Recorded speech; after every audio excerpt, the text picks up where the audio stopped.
Nuance represents the Berkeley, Stanford, Sand Hill Road side of the world, and the Speechworks represents the MIT, Route 128, Boston side of the world. And at this point, which was basically a story through the 90s and into the early 2000s, I think for practical purposes, there was no cultural, historical, or operational element that made any difference in the way these two companies operated, save for one that I'll come to, perhaps.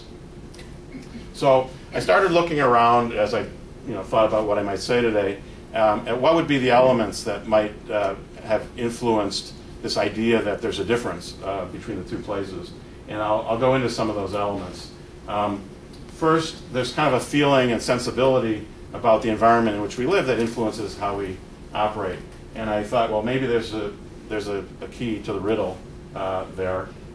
That's obviously sort of the symbolic central image of MIT, and that's the Stanford version, if you will. That's the Stanford Memorial Chapel. Now, it's a little funkier, I suppose, and has a certain mission architectural attitude, but for all practical purposes, I don't think that matters either. I noticed these Frisbee players standing in front of the Memorial Chapel, and it seems like the same people are standing in front of the MIT hall. So the only difference is there's a woman in the Stanford case, but I think as I've hung around MIT a little bit since I've been here, there are a lot more women around the male bastion of MIT, I think, than used to be. So going ahead, oops. Then I thought, well, what's kind of going on in a contemporary way in terms of environment and space? I'm just completely taken by this building. I think it says that people are willing, almost literally, to think outside the box here, and Frank Gehry certainly is, and Stata must have been. It raises the question of where is the corner office? One of the cultural aspects of industry and business in the conservative New England environment is sort of that idea that there's more conventional office space, not as much cubicle, and more territoriality about your office. So this is the Oracle headquarters, which long ago gave up the idea that there would be a corner office because everything's cylindrical. So I don't think the mystery is there. Other people have actually said to me, maybe it's the weather. So, by the way, it's about 61 degrees out this morning. I was quite, I know everyone's upset about the rain and it's been hard to get here, but I thought it was quite a nice morning to walk out. 2 days ago there was frost on my car, but today it's about 60. So this is the Boston weather forecast, actually as of last night, for the next 10 days. Got cut off a little bit on the bottom. It actually says through Thanksgiving Day, and I believe it says lows in the upper 30s.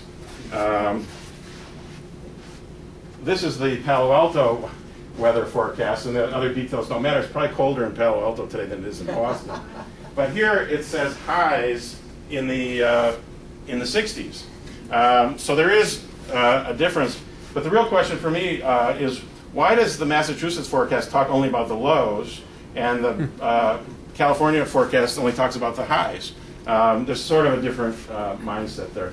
But my conclusion is, well, if it's colder and more difficult to be outside here, wouldn't you tend to be more productive and more sort of time kind of at your desk, at your workstation? And, in California, there's a real temptation to kind of head to the wilderness, and people do that, obviously. Maybe that's what leads to a certain different style of life, and certainly people go for lifestyle in either place.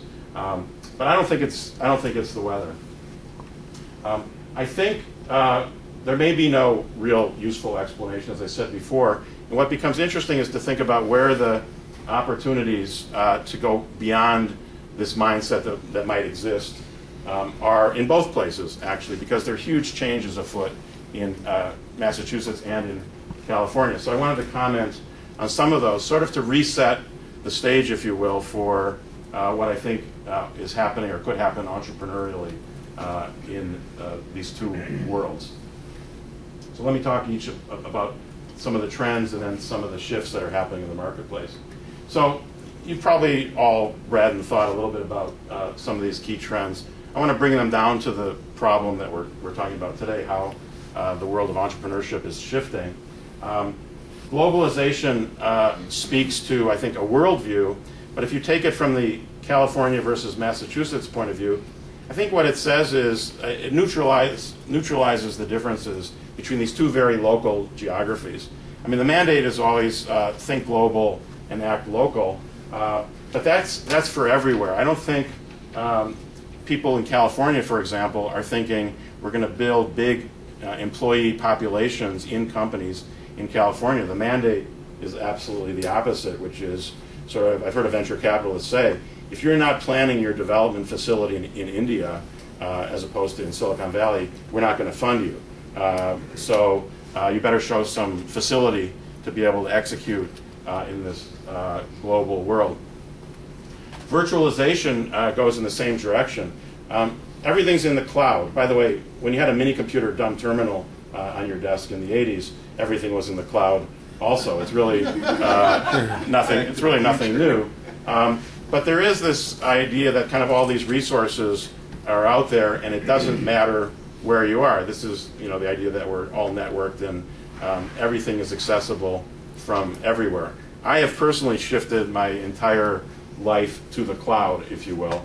My calendar, my Google Documents. I just signed up for Evernote, which captures everything that you ever want to remember or keep track of and sends it to the cloud, and I'm looking at it equally on my iPhone or my laptop or my desktop. So I think you have to think about that as the way to be as the technology supports that. And what it does to the difference between California and Massachusetts, again, says, well, it kind of doesn't matter where I am, right? It doesn't matter whether I'm in the mountains or at the coast or I'm on the Cape or I'm in downtown Boston.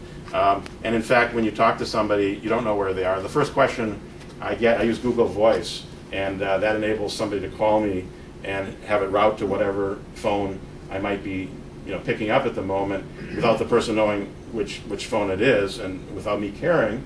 And the first question I always get is, so where are you? And I'm somewhat itinerant, so I don't know why people really care. I sort of tell them, I'm not going to start this conversation with that question anymore. You've used up your quota of those questions.